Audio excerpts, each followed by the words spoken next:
What's up, guys? Today's video is going to be really loud. That's why I'm in the closet, so no one can hear me. Ah! Yeah, no one heard me. We're going to be installing the RPM E-cutout. Specifically, the 3-inch E-cutout. Wow. I'm going to do a whole story on this shit show. It'll be a story later that I'll do on me not getting it and getting scammed on Facebook. But yeah, let's join me in this stupid trip that I'm about to take. I may be foreshadowing that we're about to take on this video. With that said, I will say one thing to go ahead and do. This is probably not going to be a one-day job. The magic of video looks like it's going to be a one-day job, but it's really not. Leading up to it, before I actually took off the pipe itself, I have been using heavily amounts of PB Blast or Nut Buster, Knocker Loose, whatever you got, whatever kind of penetrating oil. I've been hitting them now for the past 4 or 5 days now. Every day, you know, in the morning before I go to work, I'll squirt them. Come home, I'll hit them and whatnot. That may not always work. So you can try a heating element tool that they got. I ended up buying one for this, not using it just because the coil, I couldn't get it in there where I needed to without burning plastic. So you may be able to use those on other machines, but this is how I did it on mine. Alright, so first step we're going to do, you probably already know, pull seats, firewall out, bed out. Done. First thing I recommend doing before you dive into any of this is take them heat shields off. One word of advice here is to clean this up before you pull it apart. That way you don't get any dirt into your turbo there, because that would be a bad day.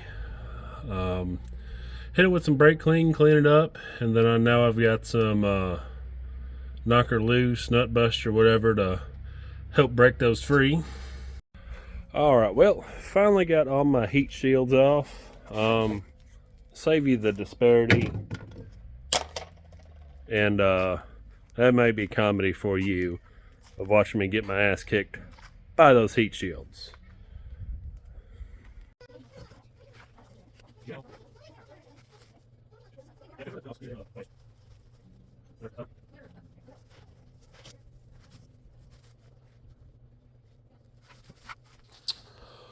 Alright, so as you can see here, I am struggling with the heat shielding tape. What I did not know I was supposed to do was to set it in water and let it soak for, I don't know, 10, 15-ish minutes, and then wrap it. With that said, this has still held up and no issues, but the proper way is to submerge the whole entire roll or whatever you're going to use into water and then wrap it. It also allows for a tighter wrap, and apparently it allows it to adhere to the header pipe or exhaust pipe a lot better. And do not be alarmed once you get this on and you start your machine up and it does start smoking and smell like a burning. That is normal. It is supposed to do that. That's when I found out you were supposed to dunk this in water.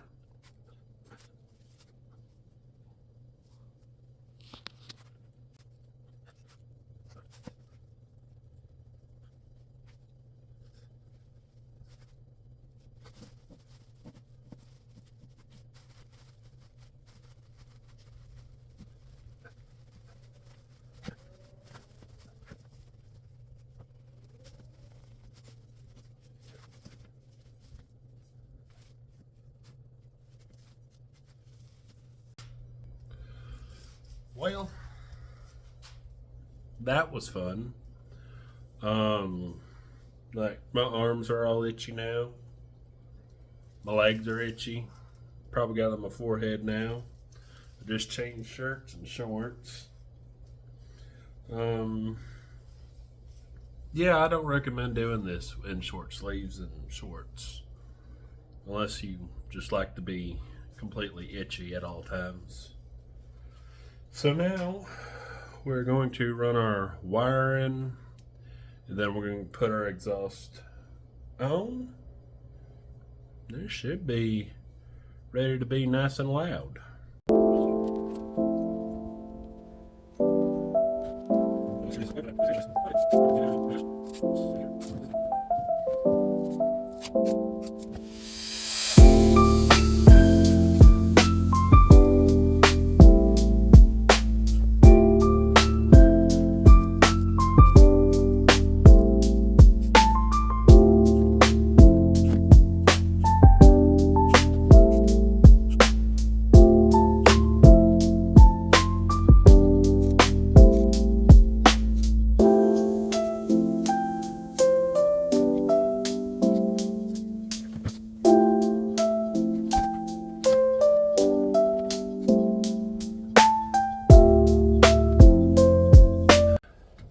And we're going to pause to remove the dash.